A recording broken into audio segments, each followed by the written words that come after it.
everyone! Pineapple here with the latest Blumhouse release, the sequel to the movie that started my return to YouTube after a hiatus, Five Nights at Freddy's 2. The last movie was honestly pretty good as I remember it, a great adaptation fitting elements from the video game's old and new into a package, just like what the Silver Eyes trilogy did. And with more things to adapt, I was very excited for the sequel, but this movie is a very odd one. Critics hate it, a majority of the audience loves it, but here we're going to talk about the impressive and notable good moments, but also the very clear failings of this film. And that's probably because Scott Cawthon didn't have other screenwriters curbing his indulgences this time around. I don't think Scott's a bad writer, but he does have obvious flaws that I think, like with the first movie and the books, get curbed by his fellow writers. With that out of the way, let's see the good and the bad in Five Nights at Freddy's 2. We get a little pre-logo clip of a non-dead William starting the show at Freddy's. It doesn't really add plot-wise, but it's a really nice detail. Both working in-universe, being super creepy, and adding nice foreshadowing. The opening of the movie for real this time starts years ago during a party at Freddy's, but not the one that we know from the first movie, the original location. I suppose you could call it a sister location.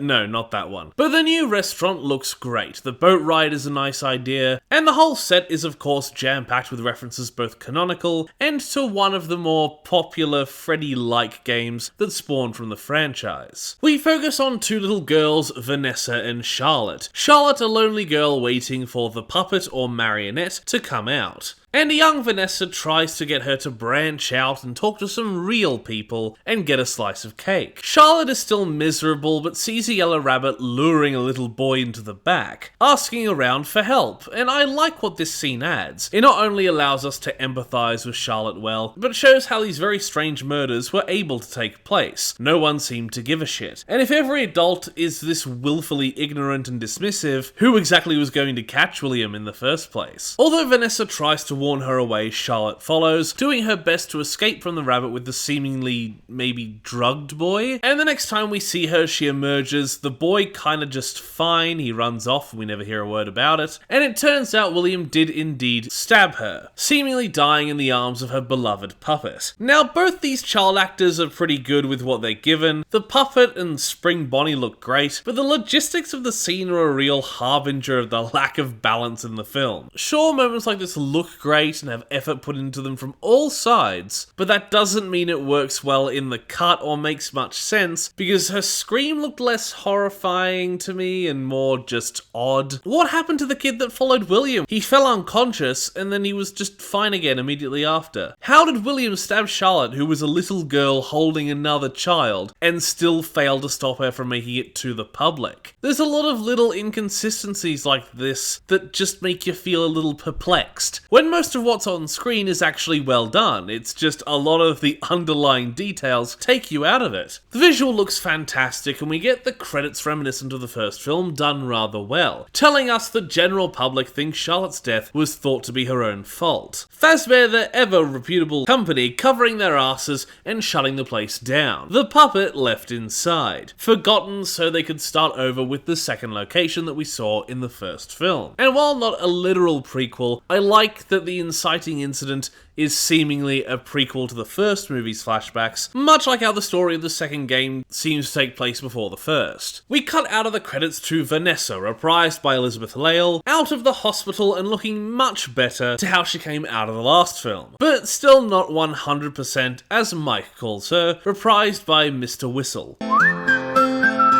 As they seem to be going on a very awkward date/not a date later. Abby on her way to her new school, the two having moved into a new house after the last film. And with their financial state an appropriately run down place, considering I don't think he goes to work in this film. Must be on unemployment. So both Mike and Vanessa are pretty well played in the film. Both have ups and downs, but I feel are fairly consistent in character. Vanessa tries to be better, but her realization of not keeping really important secrets comes too late. And Mike, while brashly ignoring her, trying to keep Abby away from any Freddy's mess, is justified in his leaving of Vanessa by the end from his point of view. So even if where they end up is a little unsatisfying, a part of this film's middle movie syndrome, it's interesting and well developed to see how they get there. Now, some of you may be asking, what is this middle movie syndrome term that I've coined? Well, it's a name I gave to an annoying trend nowadays regarding franchise films, where a first film takes off, Spider-Verse being a notable example, where an attempt is made to one-up the original by splitting the sequel into two parts, which usually ends up making the third act of said sequel disappointing, and too much energy put towards the cliffhanger, not paying off most narrative threads, leaving a bad taste in your mouth for possibly even years, as the middle movie of a trilogy spends too much time being a part one to carve out a satisfying narrative identity for itself. And while not the worst perpetrator, there are major aspects of this movie that, paired with intentionally sad character arcs, that make the ending feel like unfinished ideas to continue into the next installment. At least, hopefully, FNAF 3 won't take like 5 years to release. Abby is reprised by Piper Rubio, and with age I think both the actress and character have evolved well. Abby is still her quirky self, but her new rebellious-ish teen nature and childlike friendship with the animatronics gel really well when I thought they would come off as a tad contradictory. And although her scenes at school with Wayne Knight's insanely antagonistic character are a bit mind-numbing, her portrayal as the puppet infesting Abby not only looks like it was a blast to film, but along with McKenna Grace and Audrey Lynn Marie, probably make the puppet and Charlotte the best antagonist in the live action. Although I'm sure given more flashbacks like the great ones here, and Springtrap most likely being in the next film, Matthew Lillard might just take back that crown. Theodis Crane returns from the first movie playing Mike's friend Jeremiah, and I love the consistency they keep between movies, having characters like him and a couple other little cameos later that we'll celebrate when they pop up. And in their conversation we also learn what happened to Aunt Jane, who did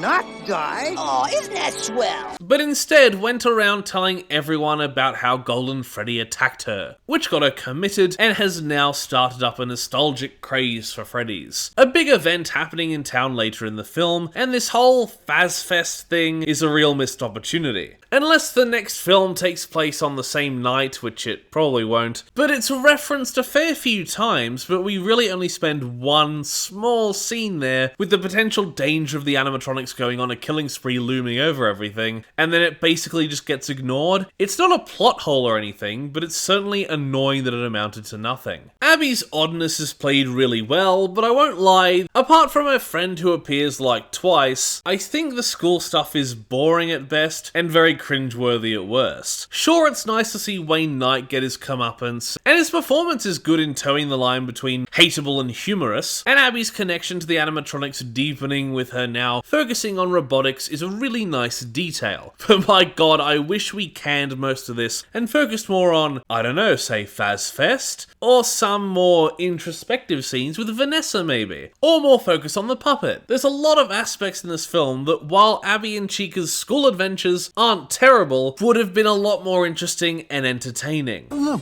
what's our school motto? Otters ought to help each otter. Right.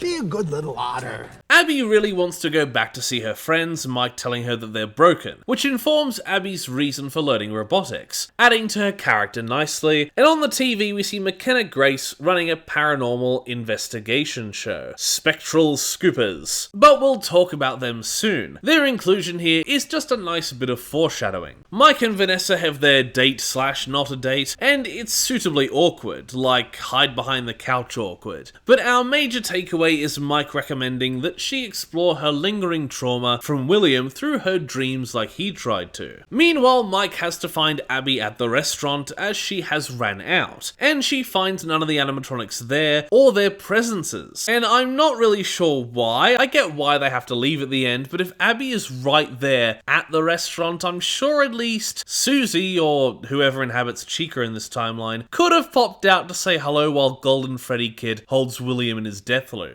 While I don't think their dynamic evolves much between films, there are better emotional scenes between the two siblings in this film. And I think that's down to understanding Abby is older now. Sure, she's probably aged more in real life than in the movie timeline, a real Stranger Things issue, but when Abby is written as an older, but still immature kid, the emotion able to be conveyed feels more complex and meaningful, making the sadness from her sadder and the joy between the two happier.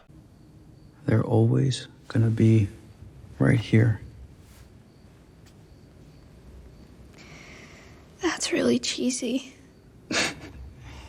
They leave after Abby picks up a Faz Talker. No idea how this toy is supposed to work, but you do you. Mike picks up an Anti-Freddy's flyer and we cut over to McKenna Grace and her crew, having been invited to the second rundown Freddy's from the start of the film. Also taken care of by a night guard named Mike, played by Freddy Carter. And while the character doesn't really do much, he fucks with the crew here and comes in at the end to monologue and escape to the next film. It may just be him knowing how to move his face, but boy does he know how to be creepy. But with just enough quirkiness to make you not want to, run for the hills. Call me Michael.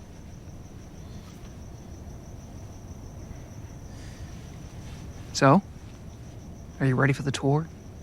Now, I do have a major logistical problem with McKenna Grace's troupe, as it all seems to want to be a Zach Baggins' Ghost Adventures TV show parody, but unfortunately Scott accidentally wrote a group of YouTubers. They have one camera, McKenna Grace as the host, and another guy who... I don't know what he does. My point is the actors are fine, McKenna Grace is always pretty good, much like Piper Rubio playing the puppet well, and obviously having fun with it, but there's no way I believe this is even a public access show. The dissonance managed to irk me enough to momentarily take me way out of it. So Michael shows them around the derelict Freddy's, Michael explaining that the marionette uses experimental, ahead of its time, wireless technology, which I think is a nice way to tie in the toy and with it animatronics, keeping the OGs as the only ones with souls, and having the others under Charlotte's control and later Michael's. So we get quick looks at the toy animatronics and some hinting at Mangle, and of course these guys get picked off one by one while Michael has fun watching. In the supernatural cuck chair, if you will. Camera guy gets taken by Mangle in a nicely done off-screen kill, and the other guy gets dragged underwater by marionette plushies and...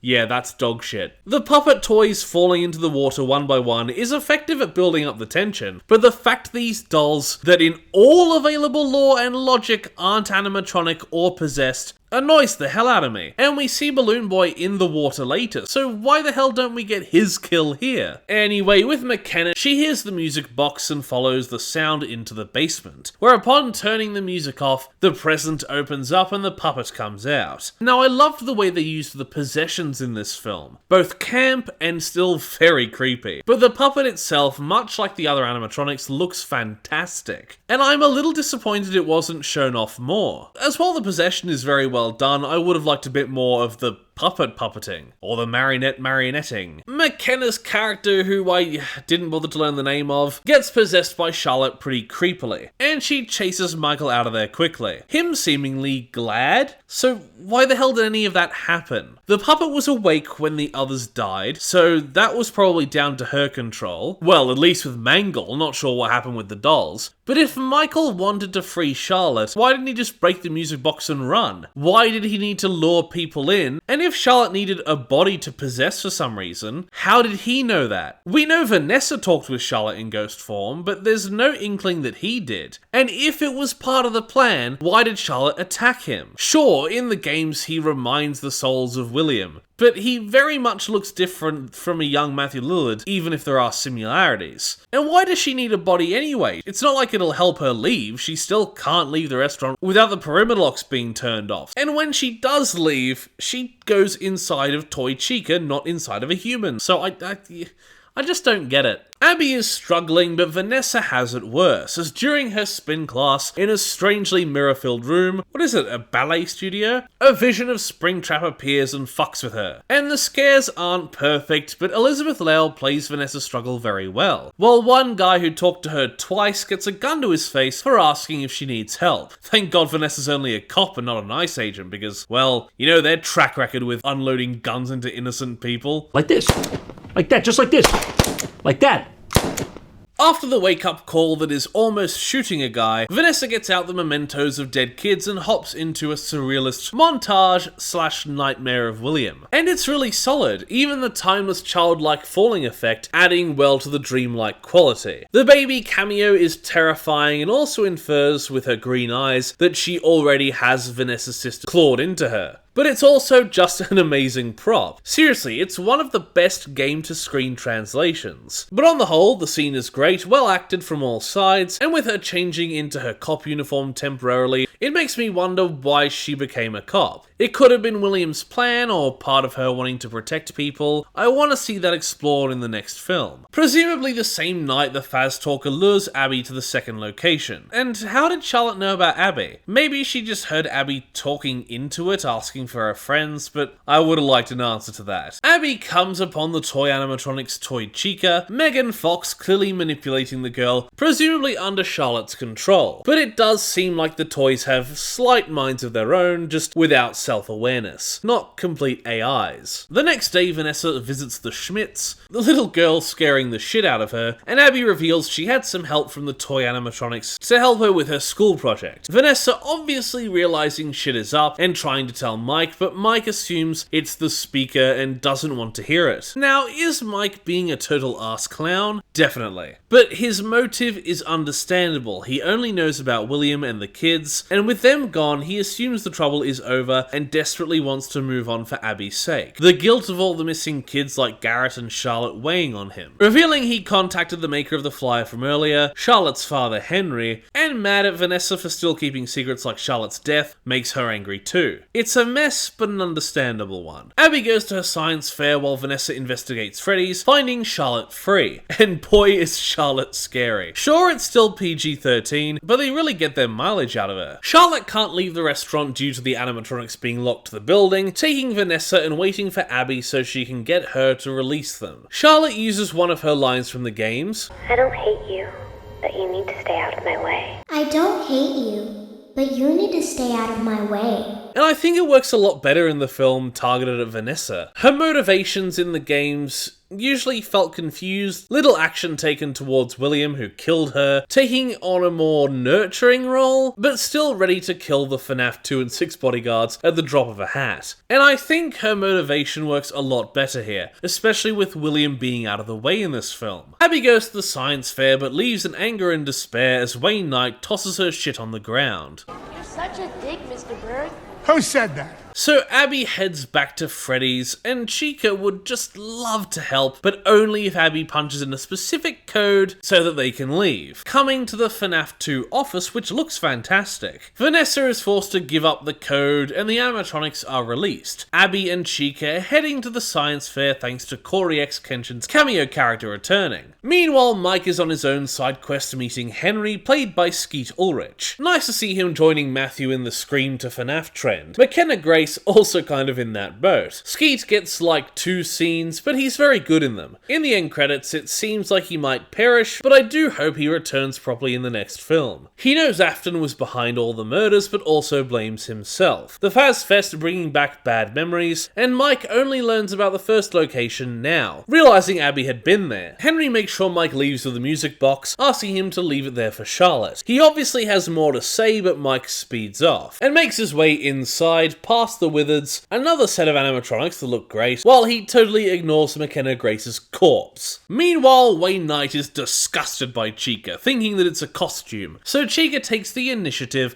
and squishes his head in. The death scene and preceding it is fairly well done, his performance is humorous, but the death itself kinda sucks, and it's pretty obvious what's gonna happen. Meanwhile, Mike manages to save Vanessa telling Mike about how rageful Charlotte is, and that the music box is how to put her back to asleep. They make it to the office after a balloon boy sighting, and Vanessa lays out her interesting motive. Charlotte wanting to inhabit Abby and take its revenge on the parents she blamed the deaths on. Mike sends Vanessa out while he basically plays FNAF 2 in the office. Now, the time Mike spends in the office following the animatronics and trying to deactivate them looks nice, and the references including Shadow Bonnie are really neat, but my god, it's terrible pacing-wise. I never felt like there were any stakes. What should be a fast-paced, dangerous task feels like it goes along at a snail's pace. I hate how they did this. In the town, Kellen Goff gets to speak as Freddy, reprised from the games, and he's pretty good, even if a little wasted, and surrounded by boring, almost cringeworthy fanatics. We also have Matt Pat having his voice manipulated so he can do the feminine Toy Bonnie voice, and all three of them, especially Megan Fox, fit very well. People laughed and joked at the casting, but it ended up being really solid. Abby wins the science fair and the toys start terrorizing the town. Freddy's side quest is interesting, but not very unique, while Bonnie's manipulation is actually pretty clever. Getting into a child's good graces and trying to take them, only after attempting to sneak kill her mother, but the child manages to hold the animatronic off long enough for Mike to reset them. Meanwhile, Vanessa is having mangle problems. And the car attack is okay, looks mostly good, but is a tad underwhelming, but in hilarious fashion she manages to kill two birds with one stone by launching Mangle through a window, sending it into Toy Freddy. Mike succeeds in the nick of time, doing what we all wanted to do at some point and rips Balloon Boy's head off, and we get the saving grace of the film, the best scene, Doug's return. We better be able to go for a trifecta. If he ain't in the third movie, I will be detracting points from it when we review it. You all need to stay inside tonight. Can they go with you?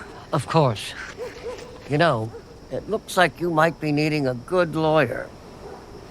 The connection has been severed, but Chica is being kept going by the marionette, which bursts forth and possesses Abby in a fairly nice jump scare. The signal gets reactivated as soon as Charlotte swaps hosts, but later when they push Charlotte away, the toys start following Michael's orders, so was it jumping hosts that reconnected them and command shifted when she fled, or is it Michael taking control now? It's very messy, but I'll be honest, it works well enough if you don't think about it too hard. But it is just another undefined point that crop up repeatedly in this film. Mike goes to the other Freddys and begs help from the missing children, not getting any response, and Vanessa gets a ride from Jeremiah, who Deus Ex Machinas her to Mike's. He will then stay outside Mike's, seem to not notice or at least not help when shit goes down, but he does rock Michael's shit later, which is nice. Vanessa basically plays hide and seek with Charlotte, and it's fucking creepy. They nailed this scene, both with scares and callbacks. Vanessa almost escapes, but it takes Mike and the music box to get Charlotte to retreat out of Abby. They try to leave but are cornered by the toys, Michael now in control, trying to re-recruit his sister back to the cause, whatever William's post-death plans are. I like his villain moments, revealing he got Fazfest started, and plans to use the toys for a murder spree. And all of this, while acted well, is neutered as the missing children very entertainingly rock the toys' shit. And Michael escapes, but only after being decked.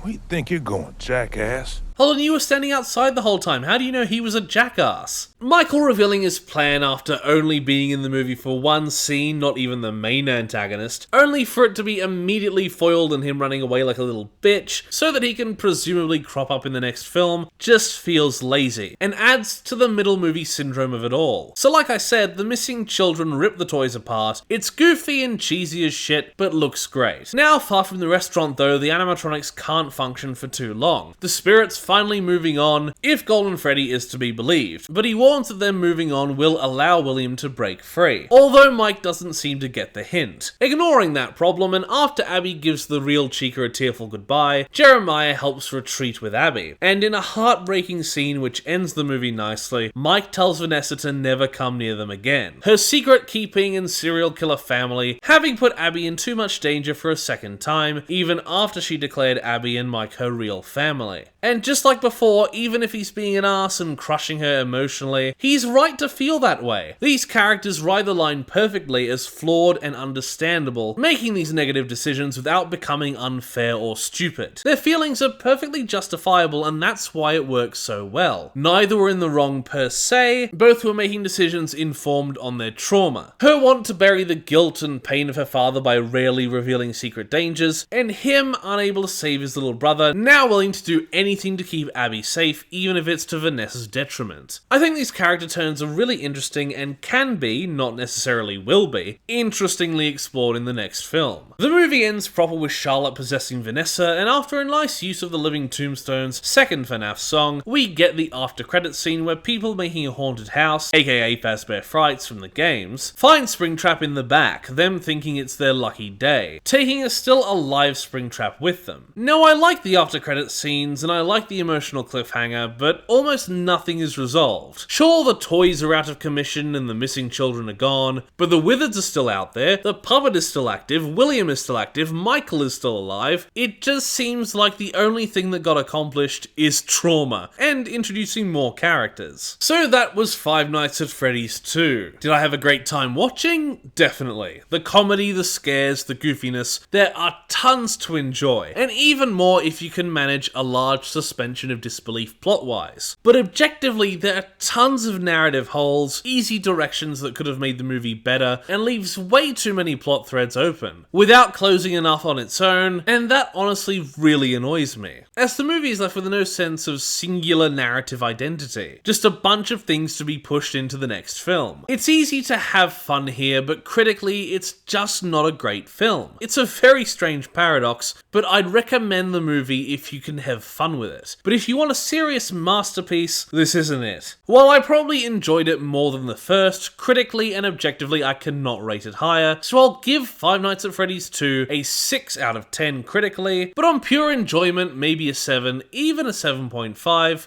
but I do really need to make clear the difference in my subjective and objective viewpoint, and I am eagerly awaiting the third film. Thank you everybody for watching my review of the Five Nights at Freddy's 2 movie. Please like the video if you liked it, comment down below if you wish, consider subscribing to the channel and if you do, ring the notification bell so you're told every single time that I make an upload. This review came about recently because of a poll I put up, so hey, maybe I'll do more of them soon. But once again, thank you for watching and I will see you in the next review. Bye!